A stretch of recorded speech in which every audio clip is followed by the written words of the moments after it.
Good morning, students. Today we are going to start the physics topics for class 9.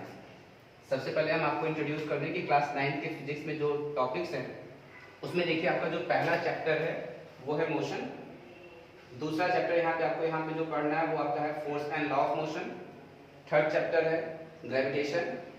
अगला यहाँ पे chapter है आपको पढ़ना है वेव, जिसमें आपको साउंड वेव ये भी मिलेगा। और लास्ट यहाँ पर जो चैप्टर है वो है आपका फ्लोटेशन। इसी में आप लोग पढ़ेंगे थ्रस्ट एंड प्रेशर या फिर आर्किमिडीज प्रिंसिपल्स। तो हम लोग यहाँ पर बारी बारी से एक एक टॉपिक्स को डिस्कस करेंगे, बट इन टॉपिक्स को स्टार्ट करने से पहले हम लोग यहाँ पर थोड़ा सा डिस्कस कर लेते हैं कि फिजिक्स एक्चुअली है क्या। तो जैसे बात अगर करें साइंस की, तो साइंस को बेसिकली देखिए 3 पार्ट में कैटेगराइज किया गया है, जिसमें पहली आपके फिजिक्स, केमिस्ट्री और बायोलॉजी। और यहाँ पे हम लोग जो सेक्शन डील कर रहे हैं वो है आपका फिजिक्स। तो जो फिजिक्स की बात करें तो फिजिक्स देखिए ये एक ग्रीक वर्ड फ्यूसिस से डिराइव किया गया है। ग्रीक लैंग्वेज आप जान ही रहे हैं, ये एक भाषा है और इसमें एक वर्ड है ग्रीक लैंग्वेज में फ्यूसिस। तो ये जो वर्ड, ये जो फिजिक्स है, इसे किसी एक ग्रीक लैंग्वेज फ्यूसिस से डिराइव किया गया है। और यहाँ ये जो फ्यूसिस है, फ्यूसिस का मतलब होता है नेचर से। Physis means nature. तो आप ये कह सकते हैं physics is derived from Greek word physis and physis means nature.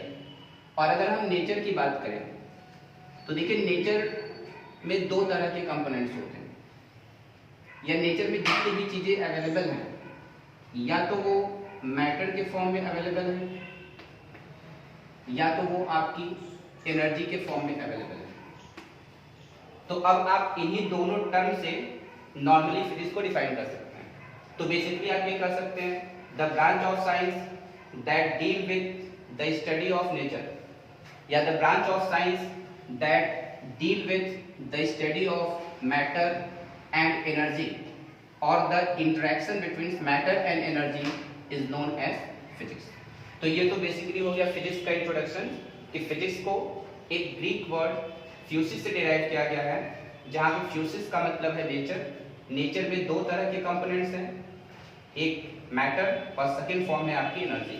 तो हम यहाँ से डिफाइन कर सकते हैं कि फिजिक्स की जिस ब्रांच में हम नेचर के बारे में पढ़ते हैं या फिर मैटर और एनर्जी के बारे में पढ़ते हैं या मैटर और एनर्जी के इंटरेक्शंस के बारे में पढ़ते हैं, उसी ब्रांच को हम लोग यहाँ पर फिजिक्स करते हैं। अब यहाँ पे देखिए हमारा जो पहला टॉपिक है उसमें हम लोग डिस्कस करेंगे सबसे पहले मोशन को। और मोशन टॉपिक्स में देखिए जब हम इसको स्टार्ट करेंगे तो यहाँ पर पहले आपके पास 2 टर्म्स हैं, जिसमें जो पहला टर्म है वो देखिए है स्टेट ऑफ रेस्ट। क्योंकि किसी भी बॉडी की 2 अवस्थाएं हो सकती हैं, या कोई भी बॉडी 2 स्टेट में हो सकती है, जिसमें पहली स्टेट उसकी हो गई स्टेट ऑफ रेस्ट, और सेकेंड एक स्टेट है बॉडी की जिसे हम इस कह रहे हैं स्टेट ऑफ मोशन। तो अब आपको यहाँ पे ये क्लियर करना है कि स्टेट ऑफ रेस्ट का मतलब क्या है या स्टेट ऑफ मोशन का मतलब क्या है। स्टेट ऑफ रेस्ट का मतलब यह है अगर किसी भी ऑब्जेक्ट की पोजीशन टाइम के साथ चेंज ना हो, या ये कह सकते हैं कि अगर किसी भी बॉडी की पोजीशन टाइम के साथ कांस्टेंट या टाइम के साथ अगर उसकी पोजीशन चेंज ना हो, तो वो जो बॉडी होगी वो आपकी रेस्ट की स्टेट में होगी। सेकेंडली, अगर किसी बॉडी की पोजीशन कॉन्टिन्यूअसली टाइम के साथ चेंज हो रही है तो ऐसी बॉडी आपकी मोशन की स्टेट में होगी। जैसे मान लीजिए कि रफली एक ट्रेन है, अगर वो कहीं एक प्लेटफॉर्म पर खड़ी है, किसी एक प्लेटफॉर्म पर है, तो अगर ट्रेन कॉन्टिन्यूअसली प्लेटफॉर्म पर है तो इट मीन्स ट्रेन की पोजीशन टाइम के साथ चेंज नहीं होगी, तो ट्रेन उस समय आपकी रेस्ट की स्टेट में होगी। लेकिन अगर वही ट्रेन प्लेटफॉर्म से मूव करके किसी अगले प्लेटफॉर्म तक जा रही है, तो ऐसे सिचुएशन में ट्रेन की जो पोजीशन होगी वो कॉन्टिन्यूअसली टाइम के साथ चेंज हो रही है, तो वहां पर वो जो ट्रेन होगी वो मोशन की स्टेट में होगी। तो ये 2 टर्म्स हो गए पहले आपका state of rest, state of motion. State of rest means if the position of object does not changes with time, then the object is said to be in the state of rest. On other hand, if the position of object changes with respect to time, then the object is said to be in the state of motion. अब यहाँ पर देखिए अगला जो topic हम लोग discuss करेंगे motion में, स्टेट ऑफ रेस्ट और स्टेट ऑफ मोशंस के बाद यहाँ पर पहले एक पॉइंट ये डिस्कस कर लेना है कि फिजिक्स में देखिए दो तरह की क्वांटिटीज होती हैं, क्योंकि आगे आपको बहुत सारे टर्म्स मिलेंगे जिसमें कई टर्म्स आप देखेंगे कुछ उसमें स्केलर होंगे और कुछ उसमें ऐसे होंगे कि जो कि वेक्टर होंगे। तो जो फिजिकल क्वांटिटीज होती हैं उनको दो पार्ट में कैटेगराइज किया गया है, जिसमें पहली क्वांटिटी है आपकी स्केलर क्वांटिटी और ये जो दूसरी क्वांटिटीज है इसे हम कहते हैं वेक्टर क्वांटिटीज। स्केलर क्वांटिटीज मतलब ये होता है जिन क्वांटिटीज को रिप्रेजेंट करने के लिए सिर्फ मैग्नीट्यूड की जरूरत हो, या ये कह सकते हैं कि जिस फिजिकल क्वांटिटी को रिप्रेजेंट करने के लिए हमें सिर्फ मैग्नीट्यूड की रिक्वायरमेंट होती है, किसी डायरेक्शन की रिक्वायरमेंट नहीं होती है, तो ऐसी क्वांटिटीज को हम लोग स्केलर क्वांटिटीज करते हैं। और जिस क्वांटिटीज को रिप्रेजेंट करने के लिए मैग्नीट्यूड के साथ साथ डायरेक्शन की भी रिक्वायरमेंट हो, ऐसी क्वांटिटीज को हम लोग वेक्टर क्वांटिटीज करते हैं।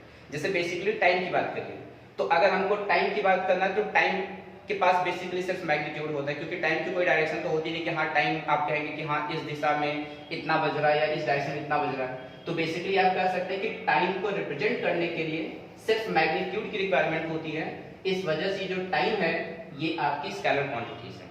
लेकिन अगर हम फोर्स की बात करें तो फोर्स के पास मैग्नीट्यूड तो है ही, बट इसके साथ साथ फोर्स का अपना एक डायरेक्शन भी होता है कि फोर्स किस डायरेक्शन में लग रहा है। जैसे ग्रेविटी है तो ग्रेविटी भी एक तरह की फोर्स है, बट इसकी डायरेक्शन हमेशा डाउनवर्ड होती है। फ्रिक्शन फोर्स की बात करिए तो फ्रिक्शन का भी डायरेक्शन फिक्स होता है, ये हमेशा मोशन के अपोजिट लगता है।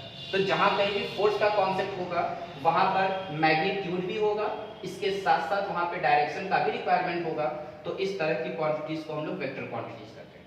तो अगर आपको डिफाइन करना तो आप लिख सकते हैं those physical quantities which have only magnitude are known as scalar quantities and all those physical quantities which have magnitude as well as direction are known as vector quantities।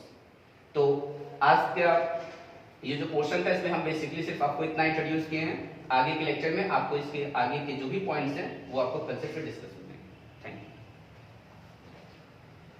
Check कर लीजिए, फिर से बना दिया।